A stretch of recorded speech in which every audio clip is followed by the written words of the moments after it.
por allá está, ¿verdad? Michelle Ramírez también, académica de nuestra escuela y parte del comité, y a Francisco Céspedes, que por allá lo vi ahí un poquillo ofuscado, corriendo con cosillas, ¿verdad? Que es lo normal. También un agradecimiento para él también. 3 profesores de nuestra escuela, que son los que están parte del comité y que están colaborando en la organización de este evento. Un agradecimiento realmente para ellos. La participación nuestra como escuela representa realmente una valiosa oportunidad para contribuir activamente al fortalecimiento del diálogo académico y científico, generando espacios de reflexión crítica y constructiva en torno a los desafíos y oportunidades que enfrenta el turismo y la tecnología en el contexto actual. Asimismo, nos permite fortalecer el intercambio de conocimientos, experiencias, investigaciones entre especialistas, académicos, estudiantes, profesionales del sector, lo cual resulta fundamental para impulsar iniciativas, creemos que innovadoras, sostenibles, socialmente responsables, que promuevan el desarrollo integral del turismo en nuestra región. Desde nuestra escuela reafirmamos nuestro compromiso con la organización de actividades académicas como esta, entendiendo que estas no solo fortalecen la formación profesional y personal de nuestros estudiantes, docentes, investigadores, extensionistas, sino creemos que lo importante también es fortalecer ese vínculo entre la academia y los sectores productivos. Realmente, para finalizar, quiero nuevamente agradecer a todos ustedes por estar presentes en esta conferencia, por participar, y a todos los miembros de la organización. Realmente un agradecimiento por hacernos parte de este evento tan importante para nosotros. Muchas gracias.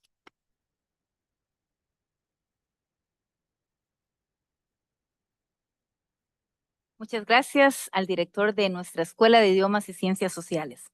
Seguidamente escucharemos al doctor Pedro Miguel Gaspar, presidente de la Asociación Intercontinental de Ciencia e Innovación.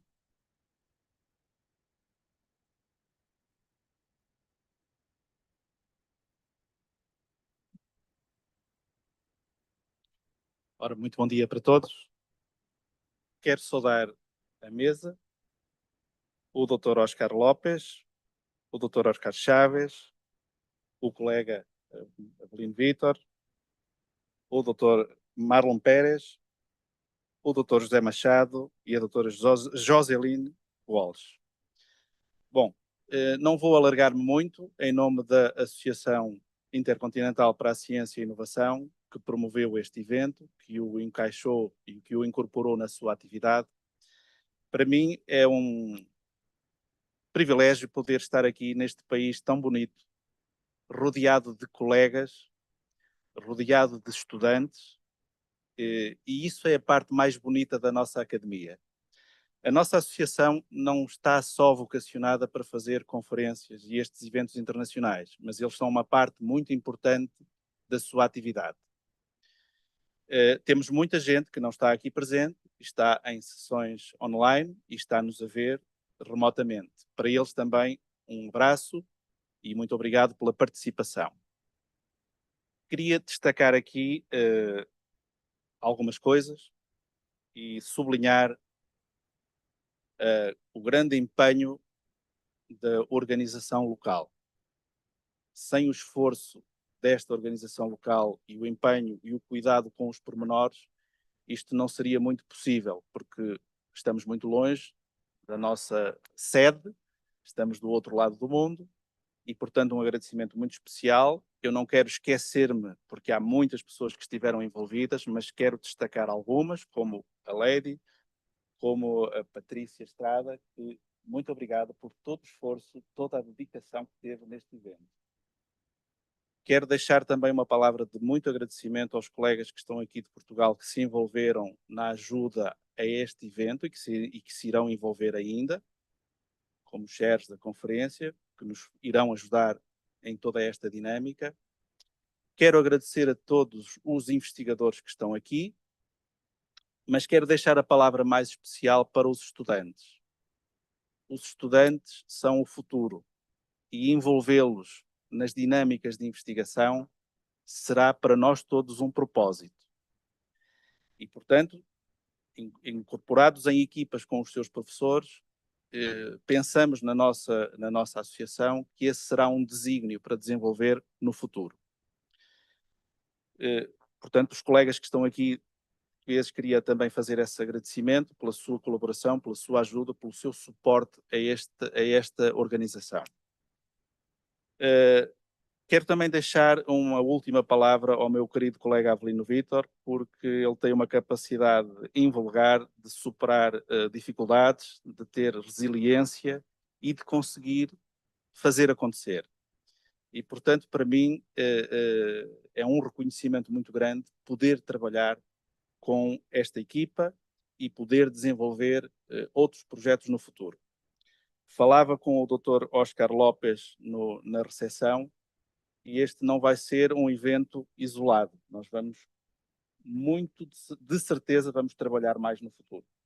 E, portanto, um agradecimento especial para as pessoas que não compreendem ou não percebem bem a língua portuguesa ou a língua espanhola. Para esses colegas, welcome to the speakers, to the researchers.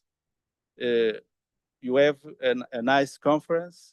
E para todos os outros, uma palavra de gratidão e desfrutem da conferência.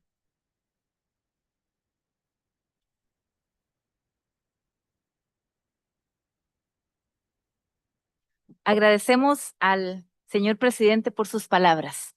Finalmente, el doctor Oscar López Villegas nos brindará unas palabras. Él es el director del Campus Tecnológico Local San Carlos.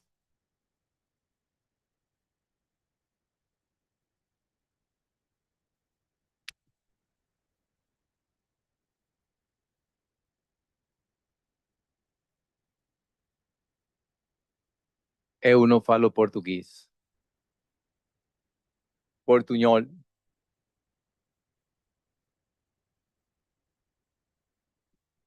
Muy buenos días a quienes acompañan en la mesa principal.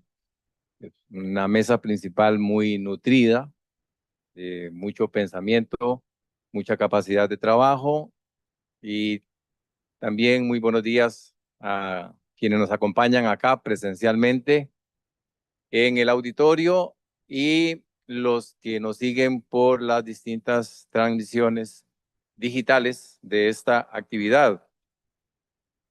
Este Congreso Internacional de Gestión, Turismo y Tecnologías.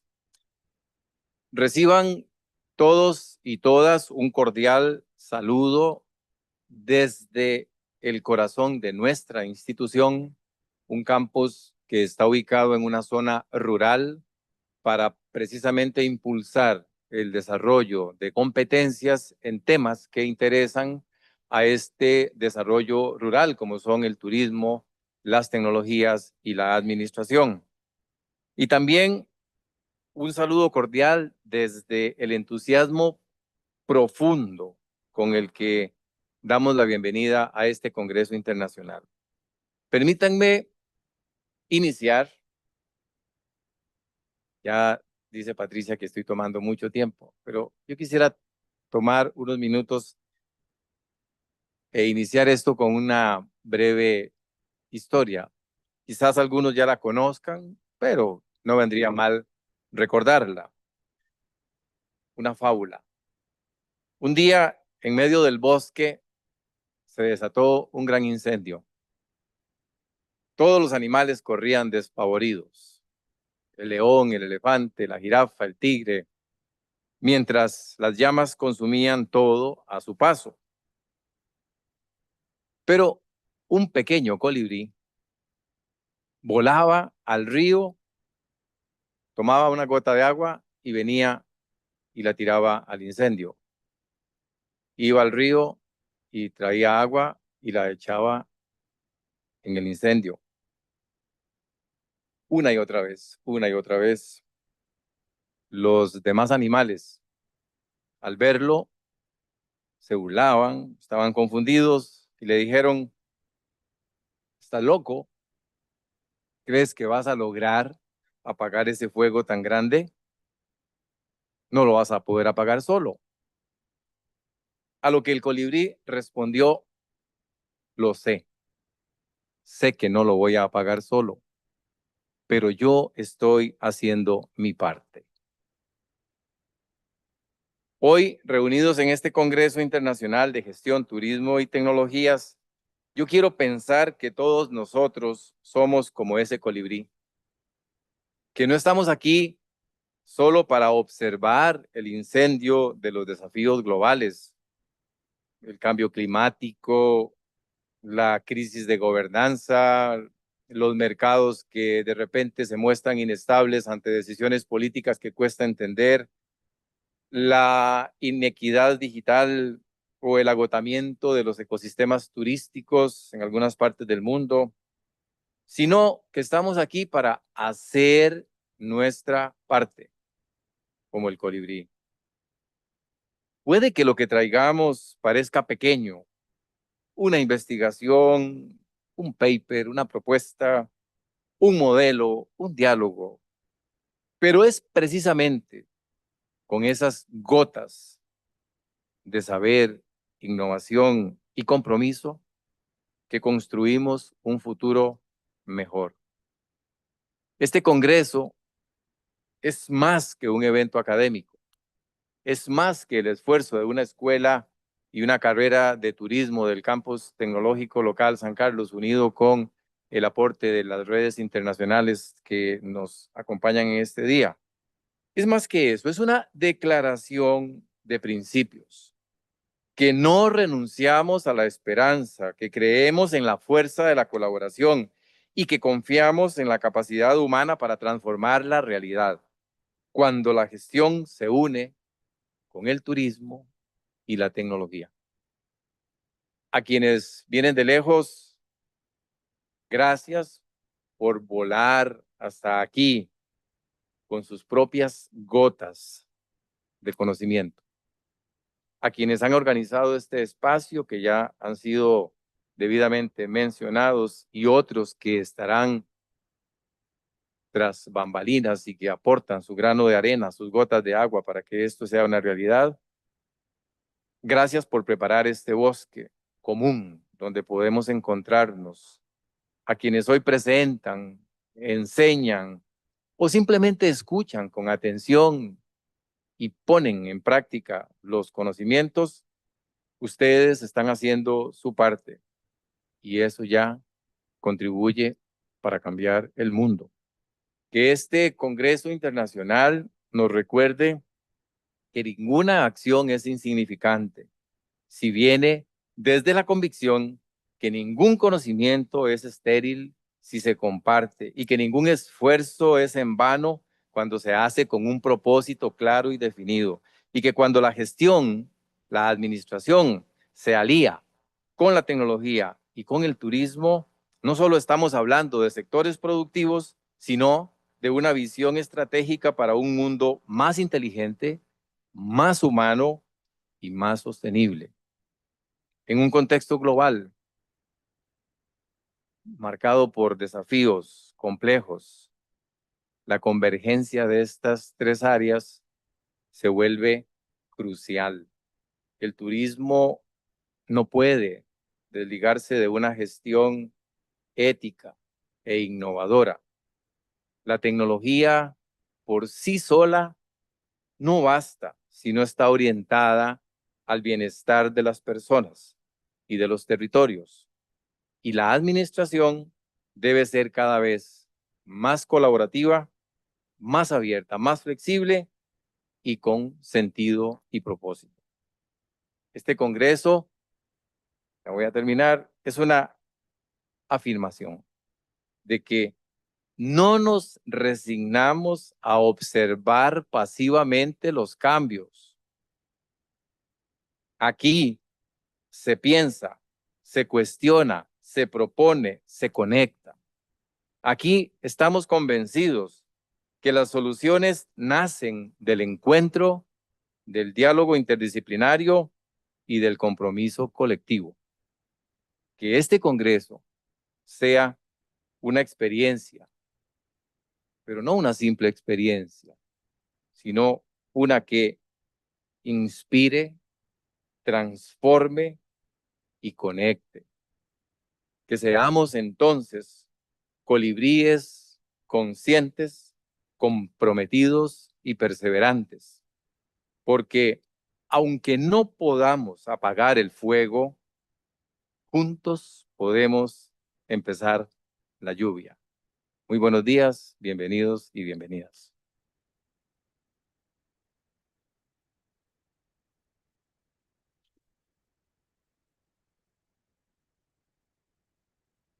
Muchas gracias al director de nuestro campus y a todos por sus palabras. En este momento es un honor presentarles al doctor José Machado, catedrático del Departamento de Informática de la Universidad de Minho en Portugal, donde ha trabajado desde 1988. Obtuvo su doctorado en Ciencias de la Computación en el 2002 y su habilitación en el 2011. Con una destacada trayectoria en inteligencia artificial, ciencia de datos e informática médica, ha impartido más de 50 cursos y ha liderado múltiples proyectos de investigación aplicada en colaboración con hospitales, tribunales y gobiernos locales. Es uno de los creadores de la plataforma AIDA, reconocida por su impacto en la transferencia tecnológica. Ha dirigido 16 tesis doctorales y más de 100 trabajos de maestría. También ha evaluado proyectos para agencias científicas de países como Canadá, Suiza, Perú y Portugal. Fue director del Centro Algoritmi entre el 2018 y 2024. Actualmente coordina el Grupo de Ciencia y Tecnología Informática y el Laboratorio de Ingeniería del Conocimiento. Además, forma parte del Comité Coordinador del Laboratorio de Sistemas Inteligentes, que reúne a 13 centros de investigación a nivel nacional. Cuenta con más de 400 publicaciones científicas y colabora como editor y revisor en varias revistas internacionales de alto impacto. También ha presidido y organizado numerosos congresos internacionales en su área. Su conferencia magistral se titula La inteligencia artificial en el turismo y abordará cómo la inteligencia artificial está transformando la experiencia de viaje, el servicio al cliente y la sostenibilidad en el sector turístico. Por favor, démosle una cálida bienvenida al doctor José Machado.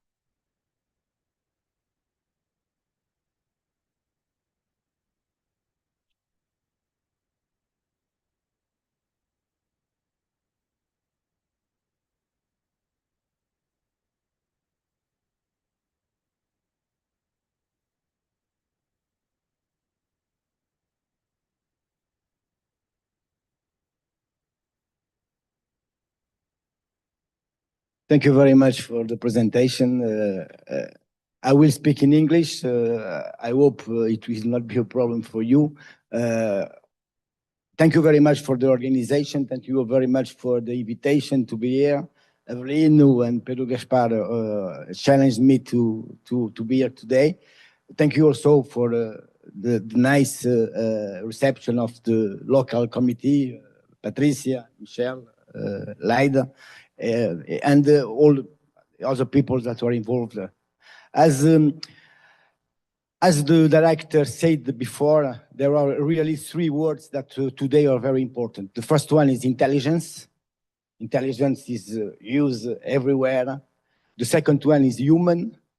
And of course, the third one is sustainability. So these 3 years that he refers, and thank you very much, the 3 years are really very important. And that's what must be behind all the research that we made today. You must be intelligent, you must be human, and you must be sustainable. I will speak about artificial intelligence in tourism, of course. First, I will make a short presentation of my research center. Algorithm is really very important in Portugal because it was the first research center in Portugal in the domain of informatics. The informatics in Portugal was born in the University of Minho. We are the first to teach informatics at the several levels, including the PhD. And we also were the first to use the internet in the beginnings of the 90s in the University of Minsk. So informatics in my university has already been very important. And now we have created a research center in informatics that started in 1976, so a long time ago. 50 years in this area is really from the prehistoric area to now. And in the last years, we created also a very important laboratory in the area of intelligence systems, of course, that where we have more not, but we have 13 research centers in Portugal, all around the territory. And what is the purpose of this center? Is to apply artificial intelligence to resolve the problem of the people. Of course, when you say the problems of the people, it is the problems of the economy, it's the problem of the organizations, it is the problems of the public administrations in several areas that are very important. First, industry, and industry is a lot of things that are around industry, hospitals, infrastructures, and cities also. Cities that, of course, are very important today because more and more people are living in the cities, and really there are several challenges behind this situation. But what is artificial intelligence?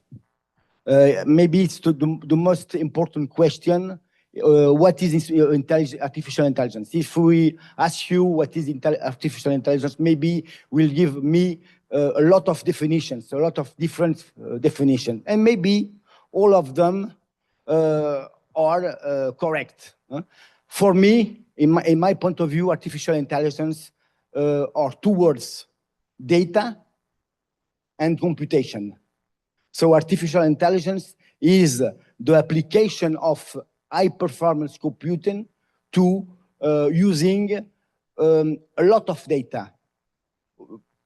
I don't like to speak too much about big data. Of course, it's a term that is used, but big data it is a lot of things that are behind big data. But a lot of data, many data, are used in order to resolve the problem of the people with intelligence, of course.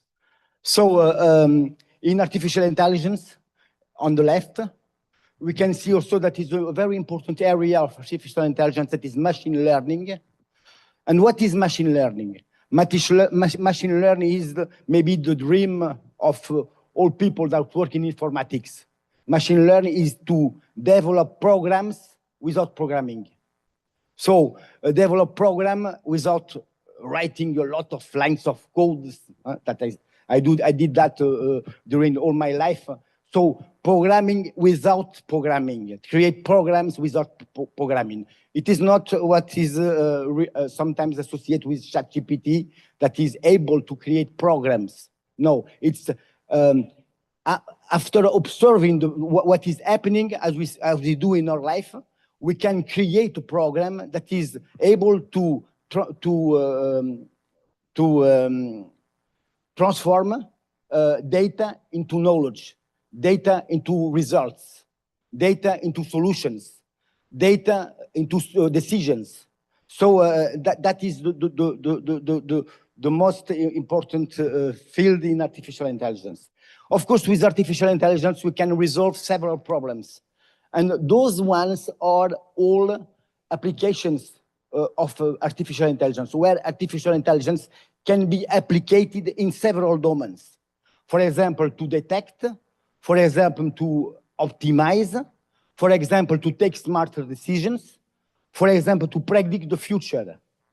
Of course, you can only predict the future if you have evidences. That's the problem of COVID-19, where there were a lot of problems, a lot of difficulties to take decisions because there were no evidence, there were no knowledge, there were no data about the problem. So you only can predict the future if you have data. Of course, machine learning is very important in order to create programs without programming, as I said before. In the area of recognizing images and speech, it is also a very important area, for example, that is very important in health, in order to make diagnosis. using the medical images, TCs, magnetic resonance, etc. So usually those exams, they have hundreds of images sometimes, and a doctor he had no time to see all the images. It's impossible. So without computers, it's impossible to make diagnosis in the images in this kind of area. Of course, to make decisions, nowadays translating languages are very powerful using LLMs. I will speak about LLMs in the next minutes. And of course, also to make recommendations. So those 9 areas are the main areas where artificial intelligence can be applied. So artificial intelligence is not only generative AI, or not only LLMs, or not only ChatGPT, of course. It is a lot of different things. Of course, one thing that is very important is that artificial intelligence is older than me. Artificial intelligence has been invented in the year of 56. So it is a very old area, and of course also most of the developments in artificial intelligence has been made.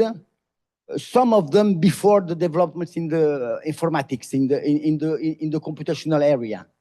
Okay, so the application of artificial intelligence, for example, in medicine, is something that has more than 40 years.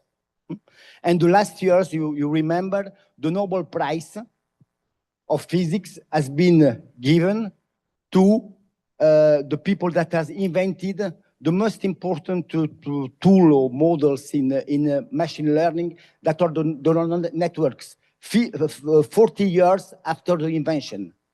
They have been recognized with this prize 40 years later. So it is not a new area, okay? What the difference is really with the advent of ChatGPT, for example, that started some years ago. Everybody now speak about artificial intelligence because we can see results. We can see problems that are resolved in such a way that can impress us. Okay. So also machine learning. What is machine learning? Machine learning is the last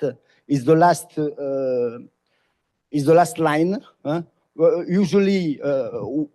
One of the problems of artificial intelligence is some areas are dedicated to the deduction. The deduction is to transform input data into output, into solutions. So you have a program, you execute a program. What the program do? The program takes the data and transforms the data in solutions. The first reasoning, the first type of reasoning is very complete, is very exact.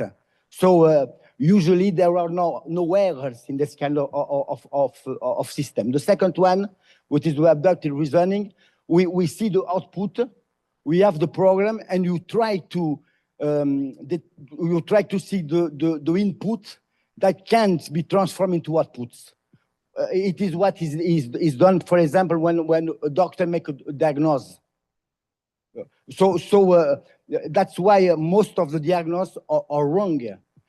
In medicine, for example, without using artificial intelligence, more than 30% of the diagnoses are wrong. It's really a very big number. So, of course, even using artificial intelligence, you can have you continue having errors. So, but the problem is to reduce the number of errors. The last one, that is inductive reasoning, is the same that machine learning, is with the input and the output, you can create the program automatically, the program that transforms the input into output. And that is the main core of artificial intelligence. And of course also, it is the main core, for example, of ChatGPT, that use the same mechanism. Okay? So there were a lot of there are a lot of effects that are associated with AI. For example, the importance of the human. The human are very important in all of this process, because first of all, those processes are for humans, to be used for humans. They are not to replace humans. They are for helping the humans to resolve their problems. So of course, these techniques are associated of gains of productivities. Of course, the humans don't like to make repetitive operations, and computers are fantastic at this level. Of course, the way is not to replace jobs. It's not to replace jobs that are, of course, done by humans. It is not to replace jobs, but it is to replace tasks. Because more and more, the people are not making jobs, but are doing tasks. So where the artificial intelligence is involved is in the automation of those tasks. Okay. Of course, one very interesting discussion with the use of artificial intelligence is about empathy. Of course, it is difficult to have people having empathy with machines. Empathy is very difficult to replace. Of course, we can represent mathematically, we can represent empathy, but it is when somebody knows that he's speaking about a machine or with a machine, they forget. They don't want to speak with a machine because of the problems of empathy. Empathy, that's the thing that is more important here, really, in the relation between human and humans. Okay, so nowadays, of course, nobody learn from books. Nobody learns from books. I read some books, of course, but usually we learn from data. We don't learn from books.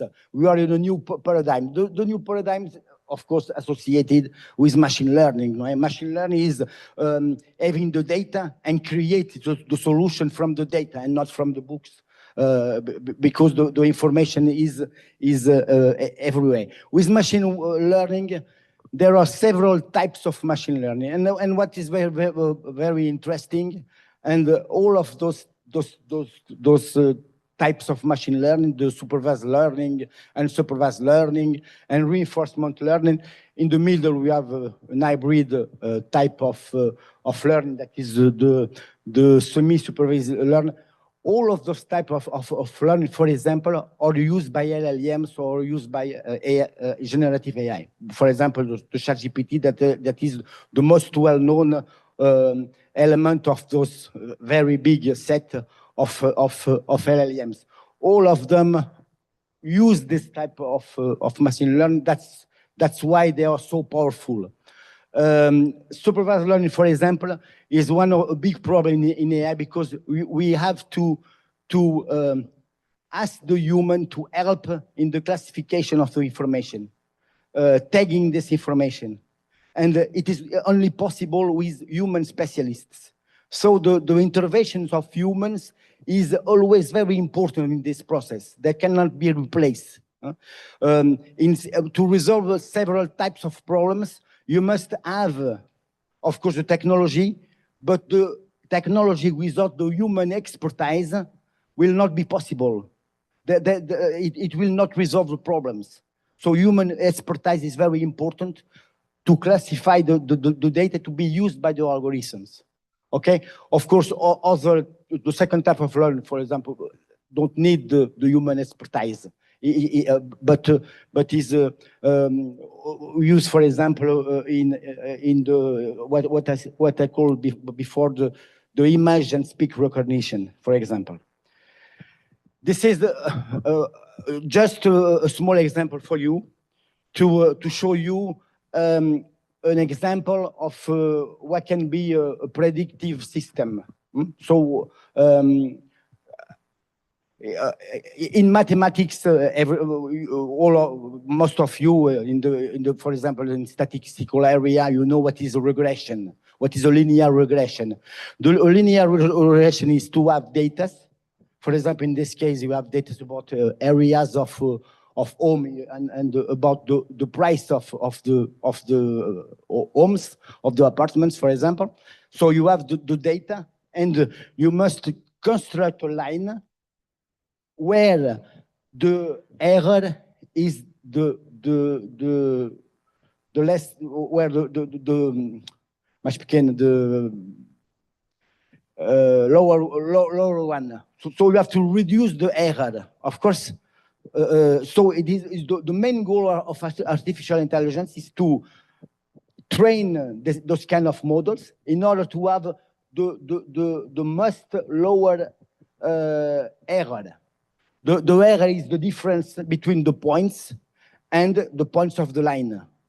Okay, but so with this kind of line, you can, for example, predict, because it is a linear regression, you can predict the price of a house having the area. But what is important, and that's why I am showing this example, is that the program on the left, the program of the left, if you know the more of the lines are comments. So the comments of the programs is the first one, 3, 4, 5, 6, 7, 8, 9, and 10. The last one is the biggest one, 10, 11, 12, 15 lines. So you can construct a program to make machine learning with 15 lines of code. Okay, so what I can say? Everybody is able to make machine learning. You don't need to be a specialist to make machine learning. It's very easy. You construct a program with a few lines of code. The most important in this program is the fourth line, is the line where you use the data. So the most important part is to select the data that you will use in your program. And the data, if you use good data, you will have a good system. If you use bad data or data without quality, you will have a bad system. Okay? So the most important is to work with the data, select the data that will be used in the program. So the data is the field where it is impossible to be a good engineer. And that is very important, maybe when you speak about, for example, LLMs, or you speak about ChatGPT, is that if you use bad data, the ChatGPT will make hallucinations or will say things that are not correct, or instead we'll say use some results that will be more appropriate, for example, in the United States than in Costa Rica or in Europe, etc. So if you want to maintain your sovereignty, if you want to maintain your culture, your history, your opinions, don't use the ChatGPT, use local LLMs built by your governments, for example, with your culture, your data, etc. Okay? Because the data are most important. The data will influence the results that will be given by the systems. Okay? So what are LLMs and what is the base of the ChatGPT? The base of the ChatGPT use a technology that have revolutionized really this kind of system, that are the transformers. The transformers is a process that take a sentence, you transform the sentence in codings, and after you make in a black box that I will show you before, you will have a black box that will transform these numbers, and after you have a decoder process that transform the result into a different sentence. For example, to be used in translation or other things. So the one also of the important parts the LLMs, because of course we have the transformers, but you have also this attention mechanism, okay, that focus on the most important parts of the systems and that can be enabled to create human-like outputs. So natural solutions. This is the transformer architecture that is be used by several LLMs. They have a lot of mathematical functions that are very important in machine learning, because the most important part of machine learning is to evaluate the solutions. For example, to evaluate the different types of affairs. So there are a lot of mathematical solutions that are used, but you have inputs that enter the networks, and you have outputs that also use something that is very interesting, that is probabilities. So those kind of systems use the probability of the word that must be after another word, and with the high probability issues, and usually the sentence become correct. But they use probability systems. What does it mean? It means that errors continue to exist, but is reduced. Errors will be always permanent in artificial intelligence. There is no artificial intelligence without errors. Okay, so but the error is reduced by this probability mechanism. This architecture is the core of the LLMs, or if you prefer, for example, ChatGPT. So you have here an example in how we can translate, for example, how are you? In Portuguese, it is como estás, or in Spain, I think it is the same. So how the sentence, how are you, is translated to como estás. It is with this kind of mechanism of words, where also there is something that is used as the probability. It is the importance of the rank of the word into the sentence that is used by this kind of the system. But what is behind this architecture is the black box. Is something that we don't know, because in this black box, the only thing that there is inside are numbers that are generated, calculated. Numbers and not only one number, but millions or trillions of numbers. That's why, for example, due to this high level of computation, this process usually is not sustainable. And that's why, for example, artificial intelligence is only for rich people. It's not for poor people, because, for example, we have in Portugal, in our university, we have the most powerful computer of Portugal. And the invoice of electricity is 100,000 euros by month, just in electricity, you know? Of course, the machine that have been used to train the ChatGPT, millions of euros of electricity, millions of liters of water, millions of euros of dollars in this case, with the hardware. So it is very expensive to use this system, because the high level of technology is very high. So that's why sometimes we speak about, sometimes now, a lot of times we speak about sustainability in computing. Because there is a study that said that when you make 10 questions for the ChatGPT, you are spending a cup of water. So see the cup of water that are used all around the world only to have prompting in ChatGPT, for example.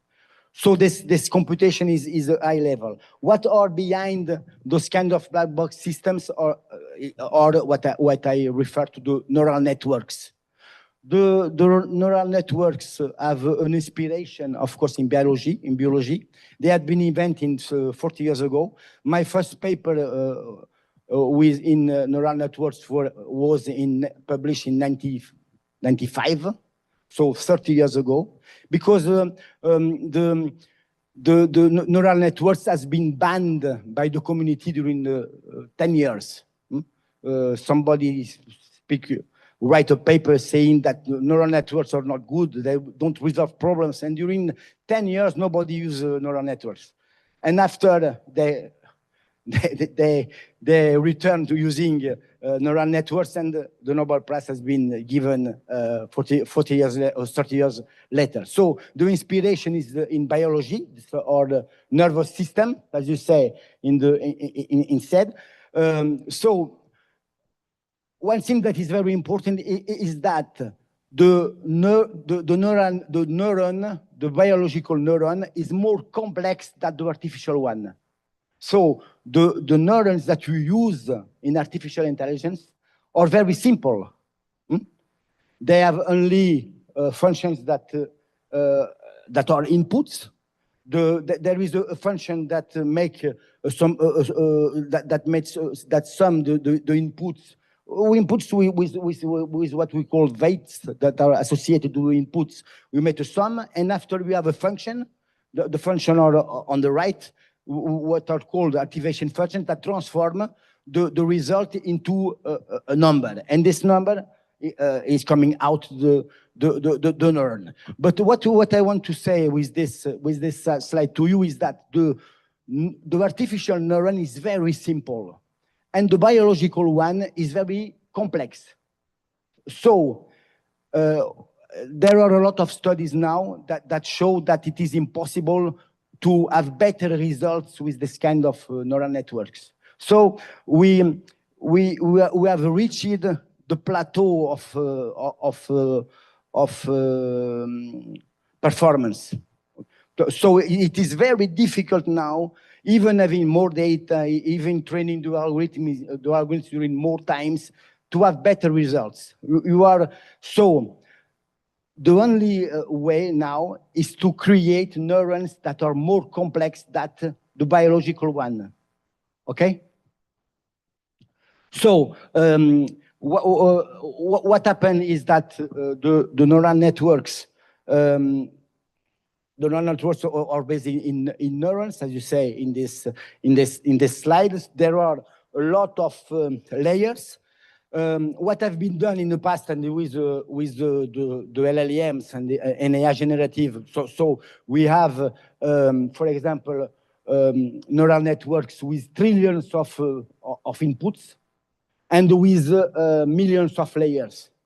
Okay, so to have more power, they have multiplied the number of layers and the numbers of layers. So the complexity is not qualitative, but the complexity is quantitative. Okay, so what you want to do now is to have neurons that are more complex, so making more power at the neuron level. Okay. So, because the complexity of the neural networks, of course, is related to the connections, several numbers, activation functions. The process of training is a very long process. It's a very difficult process that involves a lot of resources, computational resources, in particular. Okay, because of course. The layer that was in the neuron that was in the right is a simple layer. So we are now constructing layers or neurons that are more complex. So instead of having weighted numbers between the connections, you can use, for example, vectors. And one of the things that are more important is to incorporate into these vectors what is called the context. For example, I said yesterday that you can say today we have 15 degrees, but somebody will say it is hot, and other people can say it is cold. So it is information that is contradictory, but all of the two sentences are true, because for me, maybe it is hot, for people of Costa Rica, it will be very cold. Okay?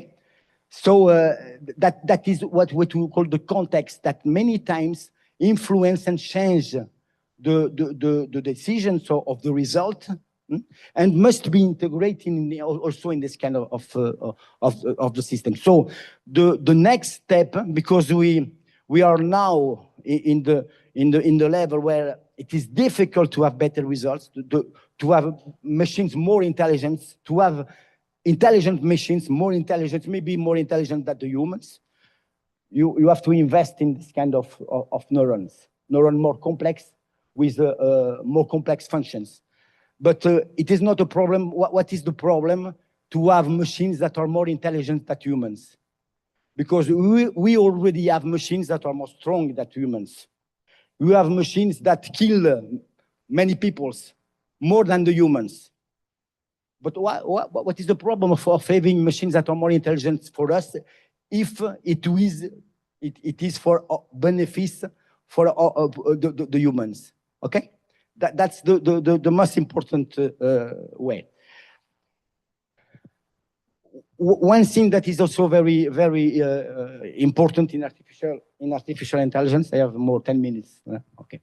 One thing that is very important in artificial intelligence, of course, is also what is called privacy, because data are very important. Data can be protected, can be private. The protection of data is a very big problem for AI, because you cannot use the data, and the data are very important to construct solutions. But nowadays, for example, the cars have a lot of sensors, including cameras, but nobody wants to have cameras that are taking the images and transmitting the images in what is happening to the car, to the cloud, for example. So machine learning is now being made inside the car. So the car is transformed in the computer with high capacity, with high level performance, what we call edge computing or federated learning. It's the machine learning is not run in big computers, but it runs inside the car. And that's the way in avoiding the transmission of data outside the car in order to protect the car and to have private solutions. Okay? Let me speak about artificial generative AI. It is the base for ChatGPT. In pedagogical science, maybe you know what is the Bloom taxonomy that is very used in the, what is to teach, the teacher must insist for at the basis in knowledge, in comprehension, application, analysis, synthesization, and evaluation. Now, for example, the ChatGPT is able to do all of those steps. Though the ChatGPT is able to remember, to understand, to apply, to analyze, to evaluate, and also to create. Of course, the creation is made, the creation is very important because when you create something, the thing you create is not new, is new. So there is no evidence about this system. So you cannot use data to create those, but what usually the creation is made by inspiration in the different data, combining those data and create a new one. So what does it mean? Is the role of the teacher is more and more difficult nowadays with this kind of tools that are able to do the same thing that usually the teachers do in this area. The LLMs have three layers of the parameter. The first one is related with the processing of large volume of data. Very sometimes the training process is made around the trillions of words. So after we have pattern learnings, where we identify linguistic structure and statistics, and after we produce the text. As you know, the LLMs are very interesting because they are able to produce text that are very similar to the text that the human produce. And sometimes we detect that a text has been written by LLM because there are no errors. No grammatical errors, no vocabulary errors, and that's the difference. The LLMs can be used to resolve a lot of problems, including, of course, in tourism. Okay, so LLMs are artificial intelligence systems that are designed for first understand, generate, and manipulate human languages. This model use deep learning, as I said before, so neurons, artificial neurons, simple neurons, but with a lot of layers and a lot of neurons. And they use also the architectures of transformers. Okay, of course, the LLMs must be evaluated, and that's why it is important not only to evaluate those systems using the accuracy, or using the F1 scores that make a middle field between what is the errors and what, or for example, the false alarms. But also one thing that is important, it's the human influence or the human evaluation. Those systems must be evaluated by the humans. Of course, with a critic approach to resolve this kind of problems. We have a lot of LLMs nowadays in the markets. ChatGPT, Claude, Gemini, DeepSeek, that was Chinese, of course, Llama, that was used in WhatsApp with the Meta company. Mixtral, that is the first European LLM that is now in those systems. But why it is important to Grok that has been made by the Elon Musk company. Mistral also is French, Falcon that has been discontinued. It was a successful system 2 years ago. Common Air, and also other tools such as Perplexity AI or Killbot or DeepL. There are artificial intelligence tools, but those three ones, they use other LLMs to use particular problems. Okay, so most not those LLMs, of course, they have been trained with models with different types of data, and they can also be evaluated in terms of performance, in terms of suitability. They use different numbers of parameters, but you know, parameters over billions of parameters in terms of architectures. Most of them, or particularly all of them, use transformers. But they have also some functionality, some typical functionality. Okay. For example, in terms of parameter counters or dimensions, you prefer, or entrance in the neural networks, you have different types of numbers. We can compare the LLMs. Of course, many times it's difficult to compare those LLMs because you have to pay to use them. So most of those versions are not free. Okay, but they have a particular focus in distinct areas. For example, Claude is very good for ethics. ChatGPT is not so good in terms of ethics, and at the beginning they have a lot of problem with some bias, in particular in terms of gender equality or racial equality, etc. That was not so good for example, for ChatGPT. But all of those things are very important because that depends on the data and the form of the data or use.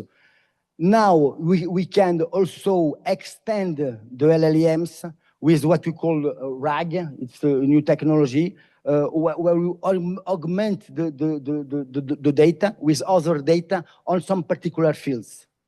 And use the core of the LLMs in order to use our data to have systems that are able to respond or to answer our questions using the information that has been provided to the system, and not the information that has been provided by Donald Trump or Elon Musk or the American companies. Okay? What really is in this field very, very important. Of course, LLMs can be used in the tourism sector. There are very, very tasks that can be made in this, for example, in the customer service, personalizing experiences, planning travel. You can ask the LLM, please give me a schedule for 10 days in Egypt, and he will provide you the best places to visit. Okay, something like marketing content, task automation, feedback analysis, accessibility, and also very important dialogue with chatbots between the machine and the people in order to answer their questions. Of course, there are also a lot of disadvantages in using LLMs in tourism. But as you can see here, most of them are related to cultural nuances, or related to privacy, of course, and security, or dependent with the lack of context, and they are also dependent on the bias that can be generated by those systems. There are also some examples of hallucinations that were fake information that had been given by the LLM to the people, because those kind of systems is very, very simple to hallucinate. So we can have simple graphics with the impact of LLMs in the key tourism areas: customer service, travel planning, content creation, translation, of course, and feedback analysis. I will go away the use cases, but we have also challenges and ethical considerations that are very important areas that we have to speak about. As the big problems of deep learning, transformers, and all of those systems is explainability. So the solutions that are given by the LLMs, usually you cannot explain those solutions. So you cannot evaluate if they are right or wrong, if they are according to culture or not. Explainability is a very important field now to explain the solutions that are provided by black box systems. Okay. So to finish,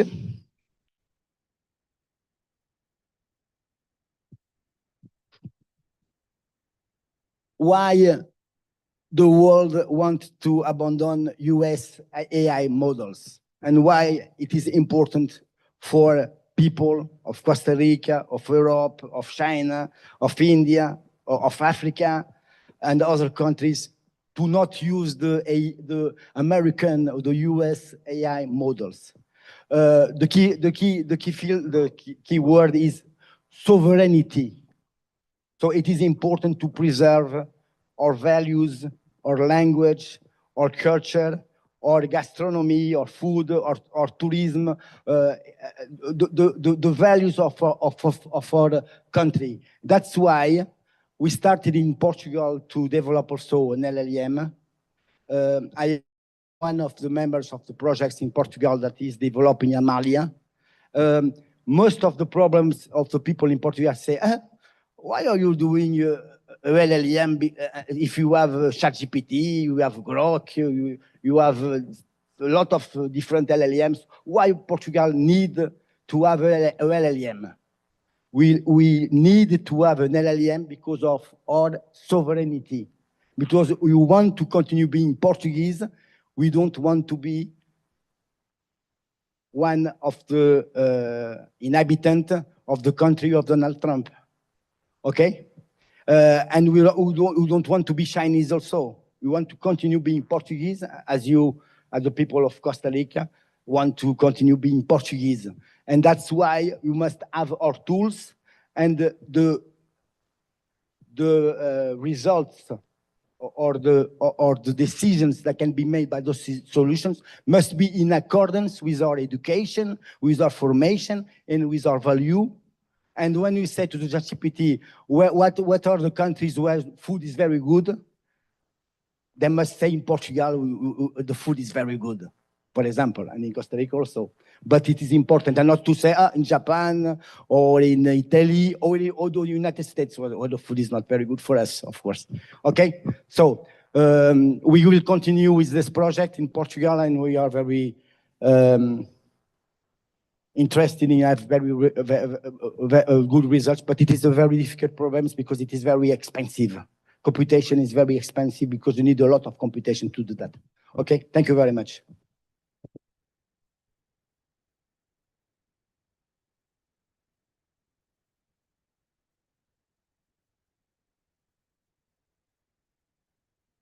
Muchas gracias al profesor Machado por esta fascinante presentación sobre inteligencia artificial.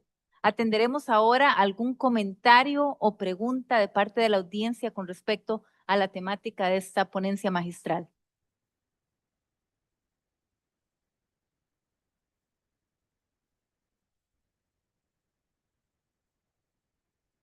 Cualquiera que tenga preguntas, levanta la mano.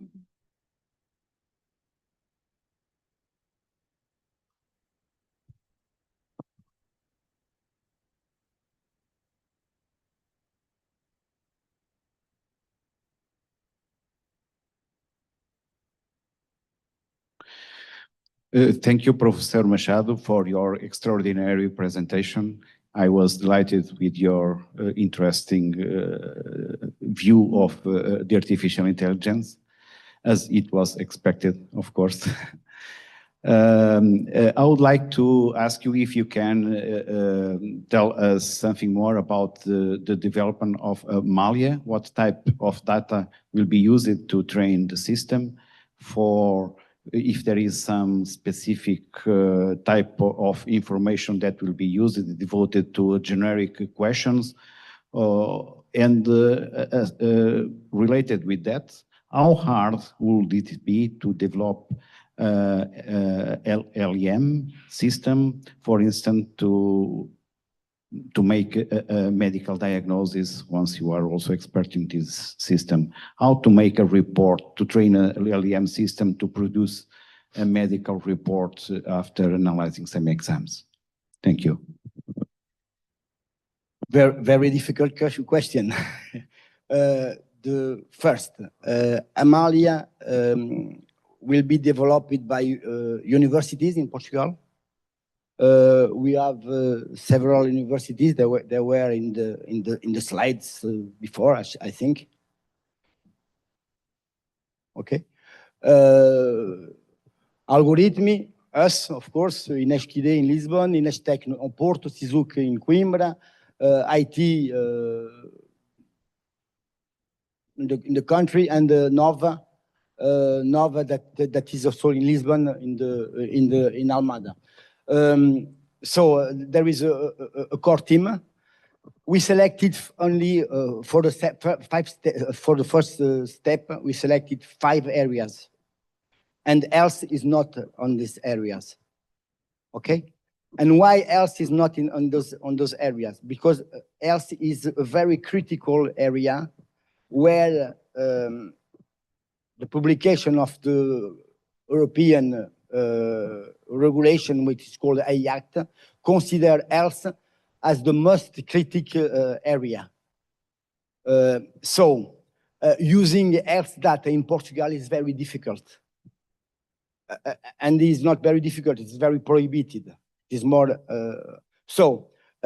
we selected only 5 areas. Of course, health is my area. I work in medical informatics 25 years ago. So I am very aware, very interested in working in this area, but it was not possible now at this time to do that. We selected 5 areas. For example, we will work in education. So what was the data? We were negotiating with the companies that produce the books for the students in order to have those books in our LLM. So the children, when they study within the LLM, they will study the same content that they study at the school, and not the study or the content that we use in America or in China or in different countries in Europe. When they will learn history, they will speak about the Batalha de Aljubarrota. Nobody knows what is the Batalha de Aljubarrota except the Portuguese, because we have won to the Spanish during this battle, so the Spanish don't know the battle, and it's normal. It's history, okay? So after this first step will finish in the next year, in 2026, and after we will bring the project to companies, and the companies will develop the full LLM for the Portuguese language. And in this stage, they will include, of course, the health part, but it will be the more difficult to include. Okay. Thank you. Once again, Professor José Machado, I'm here. The same. Okay. I still use micro, so I take the opportunity. Sorry. There is no chance to have a bias into this LLM once it will be trained only using Portuguese information. Bias or normal. But I have a very interesting history about bias not in this version, but in the previous version of ChatGPT. If you ask to the ChatGPT to generate images about soldiers, German soldiers of the Second World, what did the ChatGPT? It showed images of women in the German army, with Japanese in the German army, and with black people in the Nazi German. But because of the gender equality, the racial equality, those kind of bias that normally happen in the system, because they happen in human level, they must happen also in those systems. Because of that, they generate images that are hallucinated, that are fake. So they correct that, because in the German army they only have men, of course, and the way sometimes we combat the bias is including more errors or more hallucinations. So it's a very interesting point of discussion, how to resolve these problems of bias. But bias, in my opinion, is when we want to combat bias, it's because we want systems that are better than us.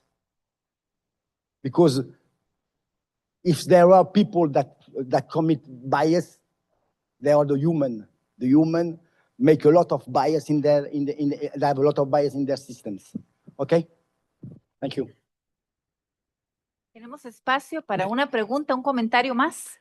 Oh, I have a question, and my question has to do with how can developing countries with limited resources like our country can develop an LLM since it is such an expensive thing to build, you know, and I understand the need to preserve our own idiosyncrasies and what makes us Costa Ricans, and I understand that, but taking into considerations the limited resources that we have, how can countries like ours can develop and can, in a way, limit the type of resources that we have so that we can keep keep our sovereignty in a way when we are using some technology like this? Very interesting. It's a very interesting question because it is not a country, for example, like Costa Rica. There are a lot of countries, for example, in Europe that they have not funding for that. That's why most of the LLMs are American or Chinese. The successful LLMs that are now being used, for example, is a French system that is the Mistral. It is the only one that is not American or Chinese. So that's why the technology is very expensive. But for example, the computers that are used to train the transformer models, usually they have a lot of cards, graphics cards. One of those cards has a price of $40,000 of dollars or euros is the same. 40,000 one card, and they have thousands of those cards. Okay, so we need a lot of money to have this kind of machine. So it is very difficult. But the technology is improving, of course, and now it's possible to have similar results with computers more or less expensive, more cheap, okay, or cheaper. With cheaper computers, you can do that. You can also make something that is very interesting, is to use LLMs that have been trained by other countries and to append within the RAG technology, augmenting the data set with your data. And here, the effort will be less, and you will not need so much computation, okay? That's one of the things that we are doing in Portugal now, because of course, we cannot have a system like ChatGPT. We have no money for that. Sometimes it is similar to a national budget. You know? So it's a very interesting question. Of course, there are a lot of difference between the countries, inequalities that are due to the technology. Thank you very much for your answer. So you were mentioning that the most important part is the input, right? For this, the data, yeah. The data that you provide for the program to have an output, right? To have that. So is there a possibility, and here I, based on that these are private companies, that data that you feed to this artificial intelligence can have or can be provided by government, so that the output that these machines that are already available can have data and can have these all these particularities of the different countries when the question is done in a specific region. I don't know if I made myself understood in this way, that, is there a way that countries like ours can provide that data so that the output that this artificial intelligence tools provide can have more accurate information of the country? I don't know if I understand very well your question, but you say that you can have data at the regional level instead of only having the national one. So that's why it is very important to include the context. Context is very important because the context transform the results, transform the output. But the investment in data is the most important one. Without data, you cannot have artificial intelligence. As without fuel, you cannot have a car. You cannot drive your car if you have no fuel. If you have no data, no artificial intelligence, no fuel, no data, no car. So it's very, very important. But the inclusion of the context is very important. That's why the new neural networks model is so important, because they can include the next step. Because now we are in the plateau where it is difficult, even having more data, even more computation, to have better results. but we must change the systems in order to go higher. But nowadays, 20% is good.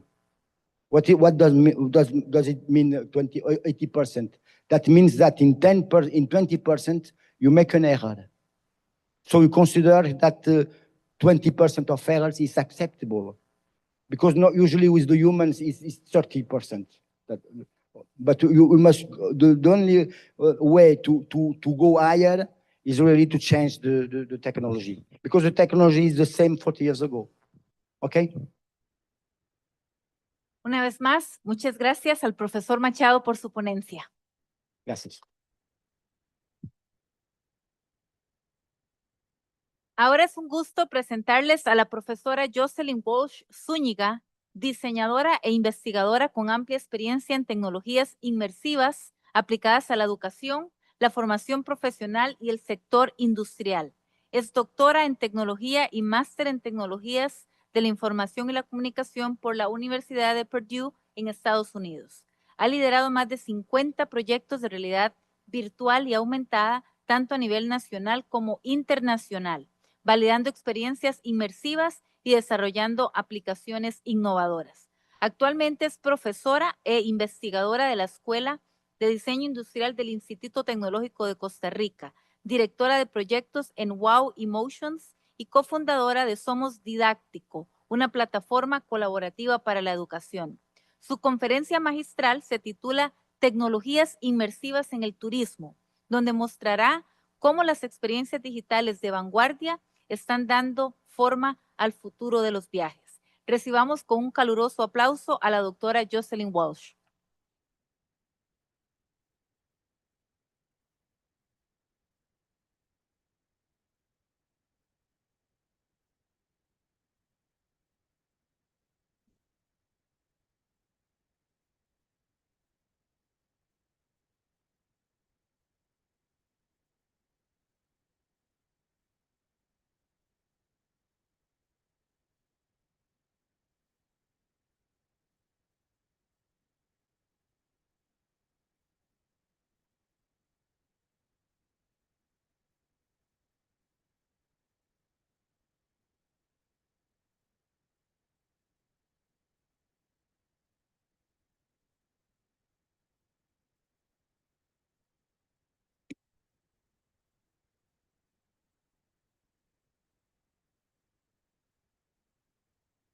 Hi, it's a pleasure to be here. I'm going to be as quick as possible because I know this is hard because lunch is waiting for us outside. So I'm going to make it like as fast as possible. I'm going to talk about immersive technology in tourism. I have the pleasure to work in this field for more than 10 years. Actually, all my life I've been working in this because I always have this thing in my mind that how people is using technology. So I'm not coming from a background where I focus on efficiency or how to do things quicker or more accurate. I'm thinking more like how people is using this. How can we make an implementation that is right for the people? So the first thing when I work with the tourism sector, with hospitality, is that I face that most of the people think that we should just turn off the technology. That's the idea, right? And it's not just in hospitality where I face these kind of comments. It's also in manufacture, in education, in all other areas. I have the pleasure to work with Walmart, with Shell, with GSK, with Bayer, with other companies. And most of the people think that we should just turn off the technologies because we want to interact with other people, because we want to have conversations face to face. And I'm not saying that I disagree with that. I totally agree. When we are having lunch, we should just turn off our phones. We should just start like talking to people face to face, look in their eyes and have this nice conversation. But also in the sector of hospitality and tourism, when I go to the national parks, what people say, like the people that is in front of people who are managing the thing, they say that people should come here and turn off the phone. They say that, like it's a restriction. But the truth is, people are not turning off the phone. People are using their phones.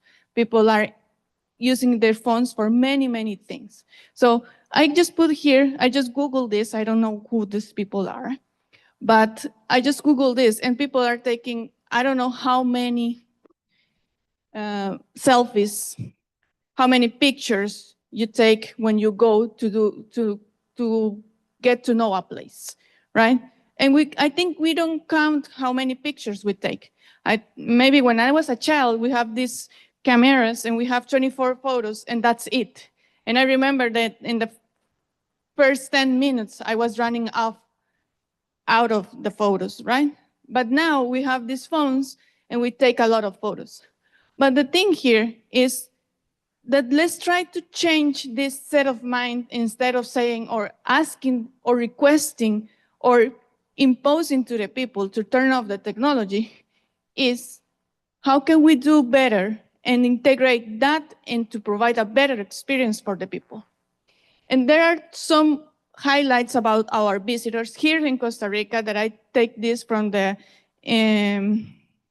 website of the Institute of Costa Rican of Tourism. I don't know how to translate that, but that's the thing. And they say that most of our tourists, of our visitors that come from outside, they come from the US. They'd like to go to the beach, to watch plants, and to see the environment, right? To see the plants and the animals, and they all want to come to see the danta and all of the other animals. And also, they are the media of the age is between 23 and 39. And also, this is something that got my attention, is that they come here and usually they buy the tours in here. They plan everything. They don't plan everything from the US. They come here and start to getting information to do what to do next. So, for example, they know that they are going to Volcán Arenal, okay? But they don't know what to do there. They want to get this information over here. So thinking about that, how can we be more strategic and to try to implement technology to this visit, to make it better, to make it more simple, more enjoyable, more a learning experience, a cultural experience, but not replacing all the things that we already have. That's not the idea over here. The idea is that you have a guide, a person who can really show you things, but also you can use the technology. So here, I'm going to talk about immersive technologies, but there are many, many technologies, and there are many ways to do this. For example, social media and others. But today, I'm just going to focus on these three because that's my talk, right? And this augmented reality, when I say augmented reality, it means that people see things through the screen of their phones, tablets, or whatever they have. Virtual reality is when you put a headset and you see other things. The difference between these two is with augmented reality, I'm just looking something else through my screen, but in the virtual reality, actually, I disappear, or my mind disappears from here because I can go to the moon, I can go to the US, I can go anywhere, right? And the mixed reality is where we can interact with that technology, but we don't use the screen, but we also see some digital information. So what is the idea of using this? So the whole main idea of this presentation is try to do better, try to improve the experience of the people, right? So one good way or one good reason to make or to use immersive technology is accessibility, right? Because there are many places where people cannot just go because they have to walk. There are people who cannot walk. For example, we have in these national parks, and this is something that they say to us, the people who work there. They say, like, when people come here and they are with some senior, they usually put the senior here in this table. They go to do the hiking, and 4 hours later, they just come and pick them up, right? So what can we do for these people to actually enjoy this place, to actually see what their family are seeing, because they cannot just do a 4-hour hike. So with virtual reality, actually, we can do that. We can provide information, we can show them things, we can show pictures, we can do immersive experiences where they can actually take advantage of their visit too. Also, we can do learning things, learning apps, learning experiences, let's say, where people can just start like walking the 4-hour hike, and they can start like getting information from the environment, from signs, from things placed in the hike trail. So that way they don't need to be with a lot of people or with somebody who has a lot of knowledge in the park. They actually can get some information, and we are able to get this information, the information they get from this experience, actually validated with experts. That way they can have a better experience and a better knowledge of what is going on in this park. And also, I'm guessing in Portugal you have more of this because of the age of the country, right? But we can see things that they are not here. So here, for example, we have this place that it was destroyed by a movement of the earth, and you cannot just go. It's not destroyed, but you cannot just go enter to this lake anymore because it's not safe for people. So we can show them how was before this incident, and we can show them the things that we already had that they are not there. Also, we have this for cultural experiences where you cannot just show how was this place like 10,000 years ago or so many years ago, but you can show them by using technology how it was and why it is important to preserve these places. So these are the 3 reasons I feel like they are very important, and the reason why we should be thinking how to integrate the technology and take advantage of it for our various experiences. And here we have in the projects, I select this project, the Nature AR. So here I'm my colleagues over here. We like to go to visit the parks, and we are trying to do experience for the people who visit the national park around here, the Arenal volcano and other parks over here, that they come here and they get information. So the idea is that you walk with your phone, and then if you see a sign, you can approach to this sign and scan the code and get more information. Do you have to do it? No, it's not a requirement. It's something that you can do if you want to. And if you want to do it, you can get more information about how the volcano is, what is the volcano, what you can see over there, or what can you see if you see this bird, what that bird is, right? And then we have worked with the students. We have like around 2-3 years old, 3 years working on this, and we work with the students and try to present this to the people. And actually people, when they see this kind of things implemented and see these things like working in the environment, they get really excited. So here I'm going to show you some screenshots of the app. And if you want to see the app, actually we have the signs over there because we are doing some tests.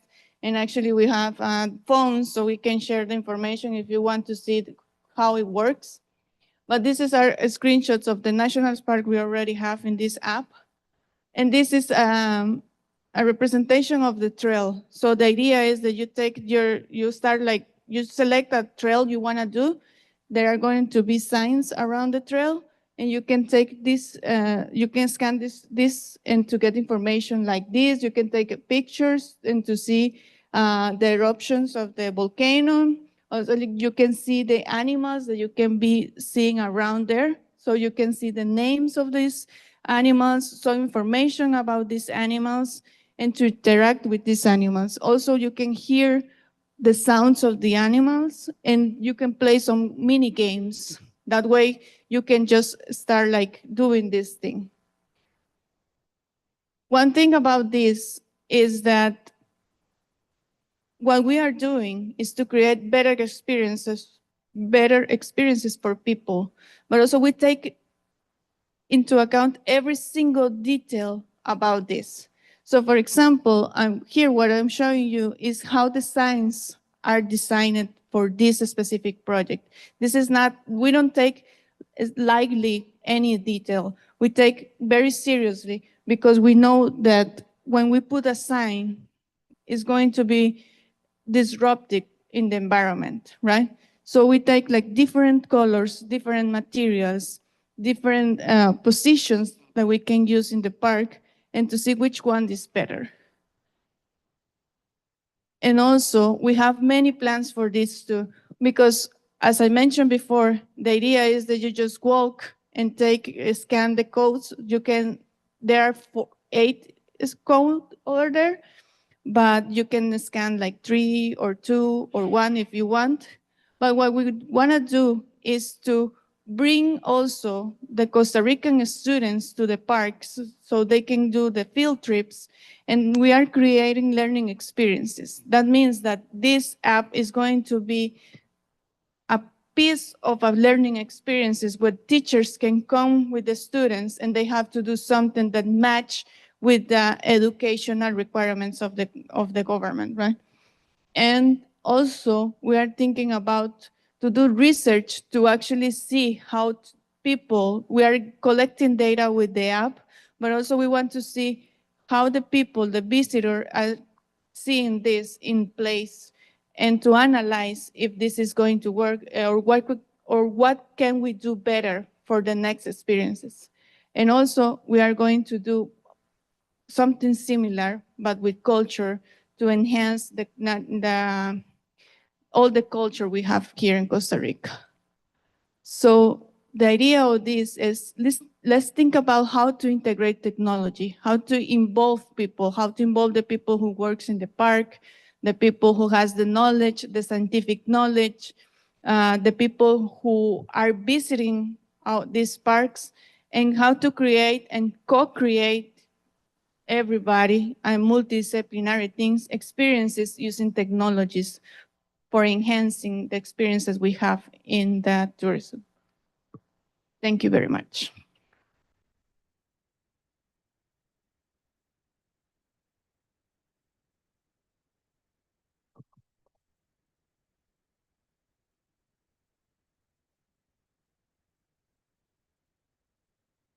Muchas gracias a la profesora Walsh por estas inspiradoras ideas con su equipo de investigación.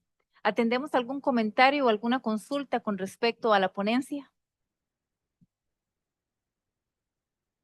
Sí.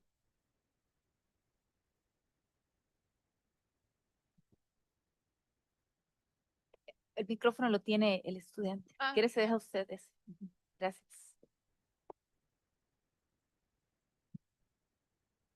Hola, mucho gusto, muy interesante la ponencia, mis felicitaciones. Quería preguntar, porque también trabajo sobre mismos temas, pero en área más matemática y ingeniería. Me gustaría preguntar cómo se pueden implementar las tecnologías inmersivas del realidad virtual aumentada y mixta en los procesos formativos de los estudiantes de área, por ejemplo, del área turismo, ¿sí? O área del, no sé, de otras ciencias naturales, porque justamente por mi viaje de Costa Rica empezaba esa conversación con Universidad Nacional de Costa Rica para las facultades de matemáticos.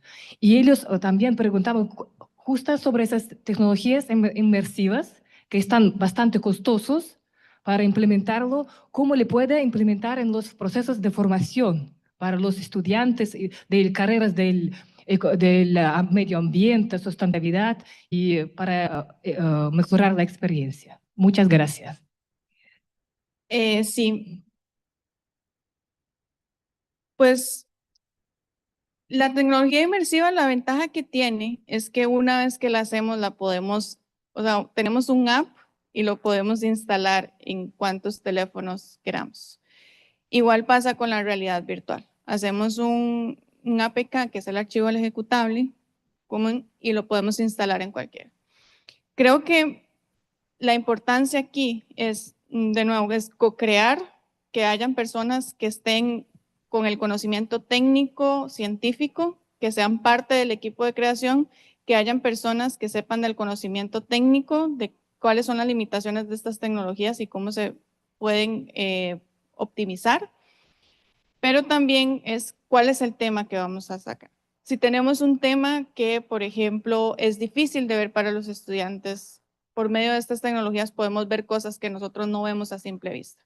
Entonces, por ejemplo, para procesos matemáticos podemos ver las curvas, podemos ver los números en diferentes procesos más lentos, de tal forma que los estudiantes puedan entender desde diferentes puntos de vista qué es lo que está pasando. No solo resolver una ecuación de A a B, sino entender el proceso que está en el medio. Igual con química, igual con física, podemos enseñar todo lo que está detrás. Y eso es la ventaja, digamos, de cualquier software computacional, es que podemos enseñar todo lo que esté programado.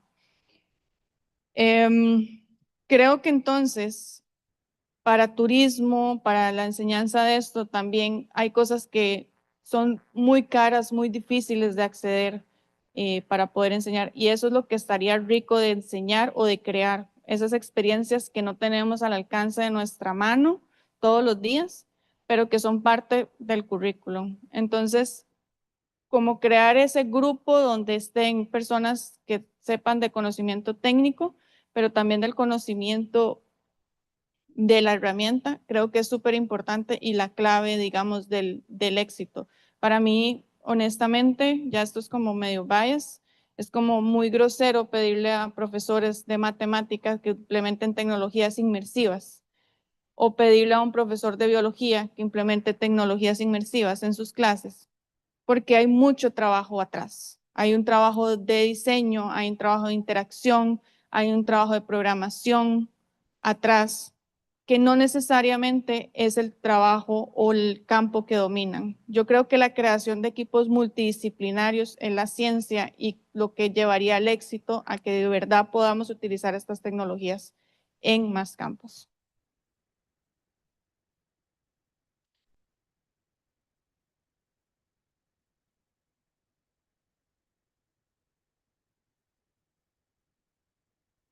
Hola, ¿qué tal? Buenas tardes. Te quiero preguntar cuáles son los mecanismos mediante los cuales se mide el éxito de la solución. Y así como lo mencionabas antes, si estas respuestas, como de cómo se mide el éxito de esta solución, resuelven o median entre las posiciones de hay que apagar el teléfono o hay que utilizarlo. Y si es como la misma experiencia o no es la misma experiencia con y sin el celular, pero aún así con una guía humana. Bueno, para medir esto hay muchas formas, ¿verdad? Entraríamos ya como en el área de lo que se llama el UX Research, ¿verdad? Que es como la gente experimenta esto. Podemos tenerlo desde el punto de vista de percepción, que es lo que la gente cree que pasó ahí, o sea, cómo se sintió las personas. Es como yo me sentí bien, yo me sentí a gusto utilizando estas herramientas, o no me sentí a gusto por tales razones. Eso es mucho la investigación que se lleva a cabo, ¿verdad? Para saber cómo las personas lo implementaron o no. Eso acompañado de los datos que va recolectando para ver si de verdad entraron. Por ejemplo, datos de cuánto duraron en el app son importantes. No es lo mismo que una persona dure 5 segundos a una persona que dure 1 minuto, que tal vez sí exploró el app.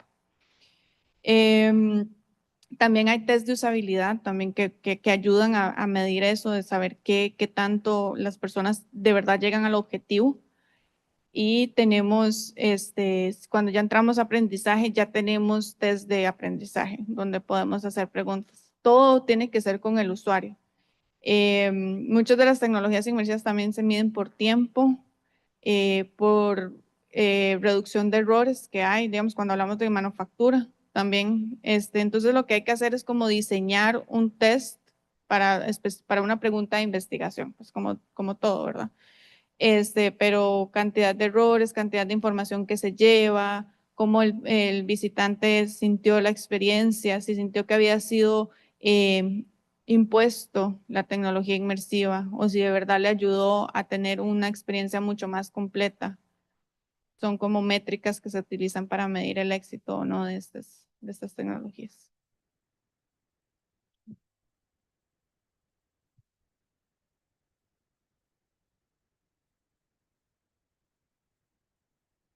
Gracias. Agradecemos a la profesora Walsh por su ponencia en esta mañana.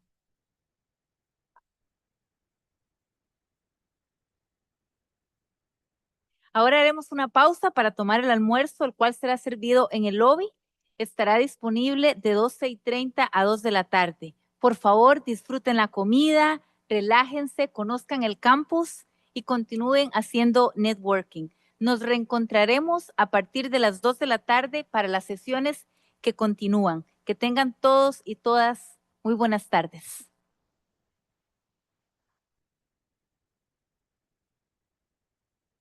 Y les agradecemos si subimos todos para tomar